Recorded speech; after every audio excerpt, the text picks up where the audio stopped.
के बीच राम पाठक। इस समय हम आए संस्कार धानी जबलपुर। एक ऐसी जगह आए हैं जहाँ पवित्र स्थल माँ ललिता धाम के नाम से जाना जाता है, विख्यात हुआ है और पूरे देश भर ही नहीं पूरे विश्व में इसकी चर्चा हो रही है। आज हम उस शख्सियत से मुलाकात कराएंगे आपकी, जिन्होंने सद्भावना भाव से माँ की सेवा की, जीवन पूरा समर्पण कर दिया और एक ऐतिहासिक दिन जिसकी उन्होंने तलाश थी कई वर्षों से, वो दिन आज आ गया। कल शंकराचार्य जी के द्वारा 8 एकड़ भूमि का शिलान्यास हो चुका है। हम उनसे मुलाकात करेंगे, उनसे जानेंगे उनके जीवन के बारे में, माँ ललिता देवी धाम के बारे में कि ये निर्माण कार्य कैसे हुआ, क्या उद्देश्य है। आइए मिलते हैं परम पूजनीय श्री धीरेन्द्र गर्ग जी से और उनसे बात करते हैं। सबसे पहले तो आपको बहुत बहुत बधाइयाँ, बहुत बहुत शुभकामनाएं कि आपने अपने जीवन काल में इतना बड़ा कार्य किया है जिसकी सराहनाएं नहीं, उसके लिए शब्द ही नहीं है हमारे पास। सबसे पहले तो आपको बहुत बहुत शुभकामनाएं। आपका भी बहुत बहुत अभिनंदन है। सदगुरुदेव भगवान की श्री चरणों में नमन। माँ देवी ललिता देवी जी की श्री चरणों में सादर कोटि से नमन। सबसे पहले तो मैं जानूंगा इसके बारे में कि आपको ये प्रेरणा कब और कहाँ से मिली। ये प्रेरणा हमें अपनी माँ की सेवा करते हुए मिली। जो हम माँ को सेवा करते थे, उनकी देख रेख करते थे, उनका जो जीवन था वो बड़ा शांत और सुंदर उनके विचार थे। माँ जो थी वो बहुत ही सरल स्वभाव की थी। जब हम लोग उनकी सेवा करते थे तो हम लोगों को सेवा करते के पश्चात जब उनको भाव देखते थे तो हम लोगों को बड़ी शांति मिलती थी और वो शांति अपरमेय थी, उसका कोई आकलन नहीं किया जा सकता था। तो धीरे धीरे हम लोगों को ये लगा कि निश्चित रूप से इस मार्ग ही सुखद और कल्याणकारी मार्ग है, इसीलिए उन्हीं से प्रेरित होकर ये काम हमने आगे बढ़ाया। दूसरा में भूमि दान करने का उद्देश्य क्या था। हमारी माँ जो थी वो बड़ी पुण्यात्मा थी। उनका जो पूरा जीवन था वो धर्ममय जीवन था और उनकी इसी से प्रेरणा लेके हम लोगों ने ये निश्चय किया कि ये संसार के कल्याण के लिए, लोक वंदित कार्यों के लिए और एक ऐसा काम किया जाए जो सनातन धर्म का भी हो और जिससे कि जो सर्व कल्याणकारी हो। एक ऐसे संस्थान की मन में कल्पना आई कि ऐसा करना चाहिए। उसी के लिए हम लोगों ने भूमि का चयन करने के लिए हमारी पूरी टीम ने 4-5 साल इसके लिए सतत प्रयत्नशील रहे और उसके पश्चात ये जो हमें भूमि मिली, इसमें भगवान जगत गुरु शंकराचार्य की कृपा से ये सब कार्य और उन्हीं की आज्ञा अनुसार ये कार्य आगे बढ़ रहे हैं। दूसरा मैं जानना चाहूंगा शंकराचार्य जी का आशीर्वाद कब और कैसे मिला। शंकराचार्य जी का आशीर्वाद तो ये तो प्रारब्ध की बात है। उनके अनगिनत शिष्य हैं, उन्हीं शिष्यों में से मैं भी एक छोटा सा शिष्य हूँ। और आशीर्वाद की जहाँ तक बात है तो वो तो अवतारी महापुरुष है, जिनका अवतार ही संसार के कल्याण और संसार की वंदना के लिए हुआ है। जिस संसार की समग्र विकास के लिए जिनका एक एक पल, एक एक क्षण चल रहा है। तो इसी तारतम्य में हमारा सदगुरुदेव भगवान की शरण श्री चरणों में नमन हुआ और उनसे हमने प्रार्थना की कि वो हमें दीक्षित करें और उनकी कृपा से हमने ये दीक्षा मिली। और उनकी दीक्षा से, उनका पुण्य प्रताप के, उनके श्री चरणों के प्रताप से हमारी जो मानसिक और जो मनोदशा थी, जो हमारा लक्ष्य था, हम उस लक्ष्य की ओर बढ़ते गए और उसकी सुखद परिणति आज इस रूप में आप उनको देख रहे हैं। जी जी। परम देवी माँ ललिता धाम के बारे में आप विस्तार से बताएं।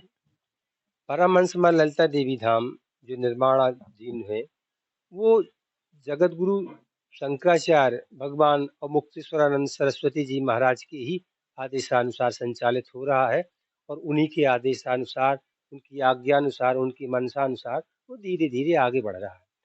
हमारे परम पूज्य जगत गुरु शंकराचार्य ब्रह्मलीन स्वामी स्वरूपानंद जी महाराज की ये परिकल्पना थी कि एक का जगत गुरुकुलम की स्थापना होना चाहिए और उसको पारिभाषित किया हमारे जगत गुरु शंकराचार्य भगवान जी ने।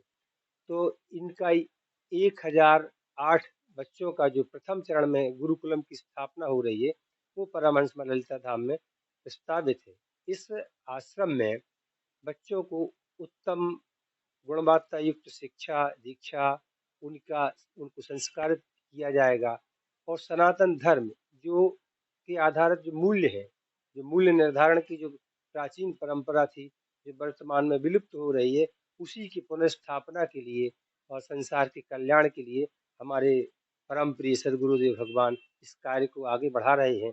और हम सब उन लोगों भगवान के श्री चरणों और उनके आशीर्वाद से ही ये कार्यक्रम फलित हो रहा है। माँ के जीवन काल का भव्य दिव्य स्वरूप बताइए। माँ एक उनका जो जीवन था वो श्रीमद् भगवत गीता के आधार पर उनका जीवन संचालित हुआ। यदि हम श्रीमद् भगवत गीता का एक एक वाक्य देखते चले, उस गीता का जो मोक्षदायिनी है, जो हमारी मुक्ति का मार्ग है, गीता जो है हम सनातनियों के लिए मुक्ति का मार्ग है, जो इस लोक से लेके और परलोक में भी भगवान के श्री चरणों में समर्पित करती है। तो माता जी का जो जीवन था वो गीता के सिद्धांतों के आधार आधार पर संचालित हो रहा था। उसी के तारतम्य में हमारी माँ बड़ी पुण्यवती थी और वो अपरमीय और असाधारण दिव्यात्मा थी। उन्होंने अपने जीवन काल में पूरा जीवन धर्ममय उनका जीवन रहा। चारों धाम, 12 ज्योतिर्लिंग, सप्तपुरी, मोक्षदायिनी, 51 शक्तिपीठों में से अधिकतर शक्तिपीठ उनने उनकी तीर्थादिक हुई। गंगा सागर, बद्रीनाथ, केदारनाथ जैसी कठिन यात्राएं की और गंगा सागर से लेके और चारों धाम उन्होंने तीर्थ यात्राएं की। इसके पश्चात माता जी का जो पूरा जीवन था वो विशुद्ध रूप से लोक कल्याणकारी और लोक वंदित कार्यों के लिए समर्पित था। उन्हें अपनी इच्छानुसार, अपने सामर्थ्य के अनुसार उनके पास जब भी कोई आया तो उनने उसकी मांग को पूरा किया। चाहे वो वस्त्रदान हो, अन्नदान हो, गौदान हो, अर्थदान हो, जो भी आया है तो माँ के चरणों में से कभी खाली वो नहीं गया। माँ का जो जीवन था वो बड़ा ही मंगलकारी और कल्याणकारी था। वो प्रतिदिन उनकी जो जीवन दर्शन था वो बड़ा ही अद्भुत और अनुकरणीय जीवन था। सदा सदैव ईश्वर का ध्यान करना, ईश्वर की भक्ति में लीन रहना और अंत में उनका ये परमहंस की इसलिए वो है कि उनका उनको न दिन का होश था, न रात का, न खाने का, न पीने का।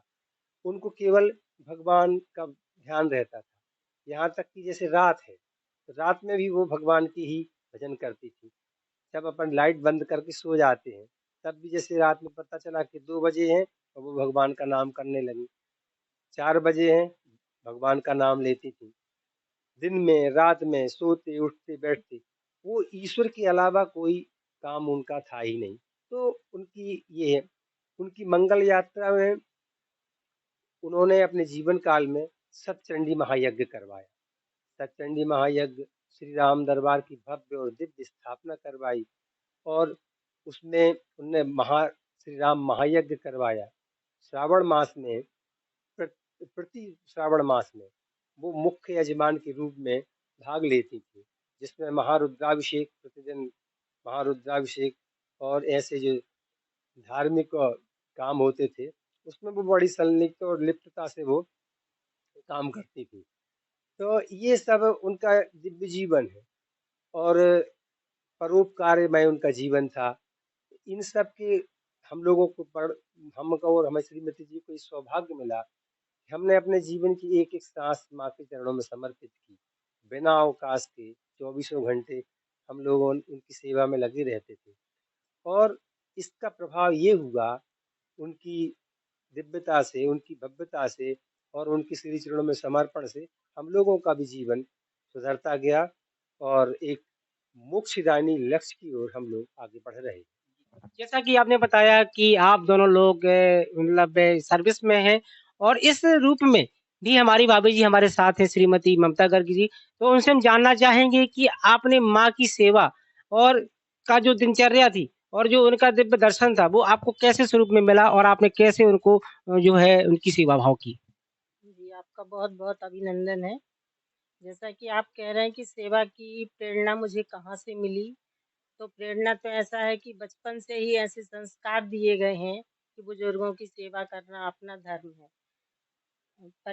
बचपन में भी संयुक्त परिवार में रही हूँ, तो वो संस्कार दिए गए हैं कि जो जैसी माँ यहाँ है वही ससुराल में जाके वहाँ की जो सास है उसको भी माँ के रूप में ही देखना है। तो वो जो संस्कार थे वो बचपन से ही कूट-कूट कर भरे हुए थे।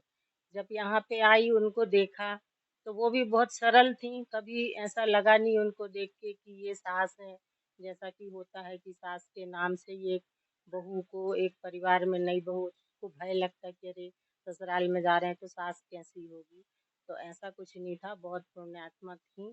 जैसा बोला अपन ने कि ऐसा करना है, उनने बोला ठीक है। और हमारा 200 लोगों का परिवार है, उसमें भी वो उनका स्नेह बहुत ज़्यादा हम ही से था।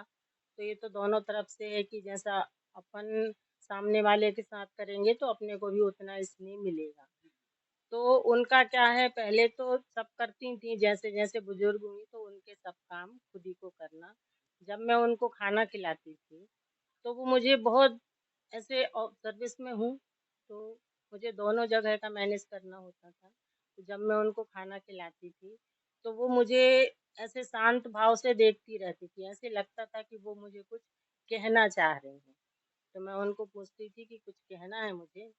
तो सिरेलाल नहीं, कुछ नहीं कहना। पर उन्हें देख के मुझे ऐसे लगता था कि ये कुछ कहना चाह रही, मतलब वो अपना आशीर्वाद मुझे देती रहती थी। उससे क्या होता है कि मुझे भी अच्छा लगता था और मेरे सब काम सुचारू रूप से चलते रहते थे।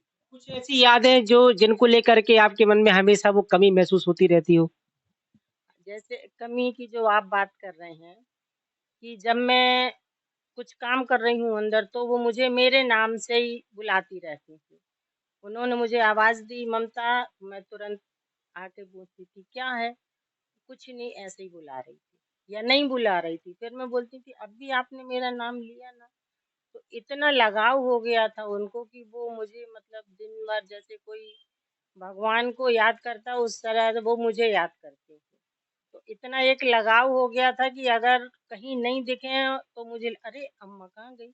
इस टाइप वाली थी। कभी मतलब ऐसे लगा ही नहीं उतने उनने इतना स्नेह दिया और उनका पूरा काम दिनचर्या मुझे पता था कि मुझे इतने बजे उठना है, उनका ये काम करना है, ये काम करना और मैंने विधिवत उस काम को किया और अपने हिसाब से आपको पता है कि पत्नी जो होती है वो पति की अर्धांगिनी होती है। तो जब मेरे पति इतने समर्पित हैं तो मुझे भी उनके कंधे से कंधा मिला के चलना है और मैंने बकायदा अपना पूर्ण सहयोग दिया और प्रयास किया कि मैं उनके विश्वास पे खरी उतरूं और मैंने वो काम किया और माता जी को बहुत अच्छे से ये बहुत सौभाग्य की बात होती है कि एक माँ का अपने जीवन काल में आशीर्वाद मिलते रहना, ये अपने आप में बहुत बड़ी बात होती है। लेकिन इसी बीच में हम आपसे भी जानना चाहेंगे कि इस गुरुकुलम के बनाने का जो परम उद्देश्य था आपका, वो तो आपने बता ही दिया है। इस गुरुकुलम के बनने के बाद आगे क्या रूपरेखा रहेगी और आप किस तरह से अपने जीवन को सुचारू रूप से चलाएँगे आप? गुरुकुलम की जो स्थापना है वो सनातन धर्म की वेद मूर्ति, सनातन धर्म के लिए समर्पित, सनातन धर्म की ओज तेज, सनातन धर्म का सूर्य हमारे सदगुरुदेव भगवान की ही आशीर्वाद से वो फलित होगा और संचालित होगा। गुरुदेव की आज्ञा से ही वो यहाँ पर जो गुरुकुलम की स्थापना हो रही है, वो सनातन धर्म की कीर्ति वहाँ से उठेगी। सनातन धर्म की शिक्षा दीक्षा से वहाँ से सभी बच्चे पढ़ के निकलेंगे, संस्कारवान होंगे, जो इस धराधाम का कल्याण करेंगे। जैसे अपनी भारतीय संस्कृति की मर्यादा है, भारत को आदि गुरु कहा जाता है, उसके मूल्यों में वर्तमान परिवेश में ह्रास हो रहा है और इस गुरुकुलम की स्थापना से निस्संदेह हम अपने उन लक्ष्यों को, उन मूल्यों को पुनः प्राप्त कर सकेंगे। देखिए आपने बहुत अच्छी बात बताई कि एक देश का पहला गुरुकुलम बनने जा रहा है और लगभग इसकी नींव यहाँ पे से माननीय शंकराचार्य महाराज जी ने यहाँ पे डाल दी है। आगे आले जो अपने जो युवा वर्ग के लोग हैं, उन्हें क्या संदेश देना चाहेंगे? देश को क्या संदेश देना चाहेंगे कि इसमें एक समाज में एक अच्छी लहर आपके माध्यम से लोगों को प्रेरित करे? हमारा सबको यही है कि सबसे पहले तो हमें अपने माँ-बाप की ही भगवान मानना चाहिए। यदि हमने अपने माँ-बाप के साथ दुर्व्यवहार किया, अपने माँ-बाप को उचित स्थान नहीं दिया, उनका उचित सम्मान नहीं किया, जैसे वर्तमान परिवेश में आज माँ-बाप सबसे ज़्यादा पीड़ित हैं। अपमानित हैं, शोषित हैं। उनके पास बैठने के लिए कोई किसी के पास समय नहीं है। जो दिनचर्या है लोगों की, वो दिनचर्या ऐसी है कि माँ बाप के लिए कोई स्थान उसमें नहीं है। तो ये उनमें बदलाव लाना होगा। जैसे उसका एक उदाहरण ये है कि जो हमारी माँ थी, उन्होंने यदि उचित ढंग से देख रेख और उनका विश्वास जीत लिया जाए तो बहुत सुखद बात होती है। जैसे माँ का जो जीवन था, उन्होंने पुनर्जन्म की परिकल्पना को साकार करके दिखाया। पुनर्जन्म की जो कल्पना है, अपन ने सुना है, पढ़ा है, देखा, नेक में तो कहीं नहीं मिला कि 100 साल के बाद व्यक्ति का जो जीवन है वो बालक रूप में मस्ता हो जाता है। तो हमारी माँ थी, वो 100 साल के होते होते उनकी ऐसी मानसिक स्थिति बच्चों जैसी वो हो गई थी। तो उनको वो खिलौनों से खेलती थी। हम उनकी बौद्धिक और मानसिक परीक्षण करते थे, सतत बारीकी से निरीक्षण करते थे कोई वो कहाँ पर उनका बौद्धिक स्तर जा रहा। तो जैसे उनको रूमाल दिया, इसकी आप घड़ी बनाओ, तो वो घड़ी बनाती थी। उसको अपन ने खोल दिया तो वो थोड़ा सा नाराजगी व्यक्त करती थी। तो उनकी बौद्धिक क्षमता अपन आकलन करते थे। और जो पुनर्जन्म की परिकल्पना है, 100 साल के बाद हमारी माँ के बाल अपने आप काले होने लगे। जैसे किसी ने डाई करता है, जैसे हमको चश्मा लगा है, हमारी माँ को चश्मा नहीं लगा, हमने बाल जो है सफेद है, लेकिन हमारी माँ के बाल ऐसे हो गए थे जैसे डाई की गई हो। तो उनकी स्वाभाविक रूप से जो सामान्य नहीं होता है वैसा उनके जीवन में परिवर्तित हुआ। और अपन को देखने में मिला कि वो इसमें कितना बदलाव आता है। अब ये सब हमारे लिए बड़ी महत्वपूर्ण बात है। यदि हम अपने माँ बाप की देख रेख करेंगे, हम मंदिर मंदिर जाते हैं और देवी देवताओं के से सारी विनम्र प्रार्थना करते हैं, मिठाइयाँ चढ़ाते हैं, श्रीफल चढ़ाते हैं और प्रार्थना करते हैं। लेकिन जो स्वयं के माँ बाप हैं, जो भगवान के रूप में है, उनका जब हम अपमान करते हैं और मंदिर में जाके प्रार्थना करते हैं, तो वो भगवान भी समझते हैं कि ये प्रार्थना स्वीकार करने योग्य नहीं है। तो मेरा सबसे यही निवेदन है, यही विनम्र प्रार्थना है, क्योंकि मैं तो अपनी माँ का और अपने गुरुदेव की सिर्फ चरणों की धूल हूँ और उन्हीं के जीवन में ये जीवन समर्पित है। मैं ये अपील करता हूँ कि सबसे पहले तो अपने माँ बाप को ही प्रत्यक्ष देवता समझें। वो सामान्य नहीं है। गंगा, गीता, गायत्री और गुरु, माँ बाप, रामायण में भी कहा है कि बिना विचार करे शुभ जानी, माता पिता और गुरु की वाणी बिना विचार करे। तो ये वो धर्म की स्तंभ है कि यदि हम इनकी मर्यादा नहीं करेंगे, माँ बाप को हम अब नहीं मानेंगे, तो हमारे जीवन में कभी सुखद और शांति नहीं मिल सकती।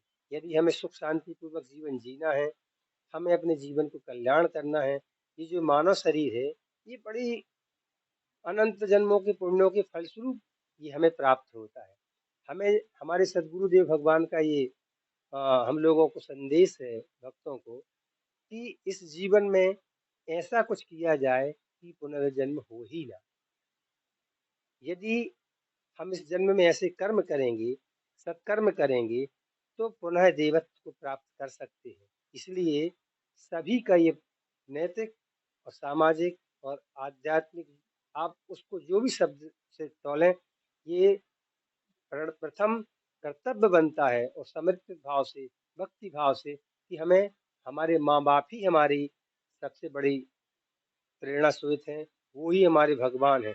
यदि हमने अपने माँ बाप को प्रसन्न रखा तो देवता अपने आप प्रसन्न होते हैं। और जी, तो आपने बहुत अच्छी बात बताई, लेकिन एक चीज और जानना चाहेंगे, हमारे मन में बहुत समय से विचार आ रहा है कि इतना करने के बाद आपकी दिनचर्या में क्या बदलाव आएगा। दिनचर्या में जो बदलाव आया है, जैसे मैं अपनी माँ के सब में भक्त था, और अब जो मेरी माँ है वो मैं अपने सदगुरुदेव के रूप में देखता हूँ। जो 24 घंटे जो अपनी में माँ की सेवा हम लोग करते थे, अब हम अपने सदगुरुदेव भगवान के लिए 24 घंटे उन्हीं का स्मरण करते हैं, उन्हीं का चिंतन करते हैं। अपने सदगुरुदेव भगवान जी, जिनको हम काशी कैलाशपति भी कहते हैं। कैलाशपति इसलिए कि मैंने कैलाश मानसरोवर की यात्रा की, तो मुझे कैलाशपति का सानिध्य प्राप्त हुआ। मैं आपको एक और बात बताऊं, मैं अपने आप पे गर्व महसूस करता हूँ कि मैं एक वो पुण्य आत्मा हूँ, या वो जो उसको आप जो भी समझें, कि जहाँ पे जिंदगी और मौत हर कदम एक एक साथ चलती है। मैंने उन काशी कैलाशपति की यात्रा की, और उधर से मुझे बड़ी अतीब शांति मिली।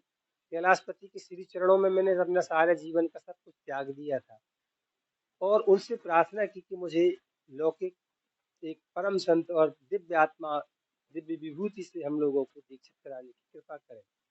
और भगवान ने वो प्रार्थना स्वीकार की। तो मेरे को जो परम शांति माँ के चरणों में मिलती थी, मेरे को जो परम शांति कैलाश स्पर्श करते समय कैलाश पति के मिली, मुझको वही शांति हमारे सदगुरुदेव भगवान के श्री चरणों में मिलती है।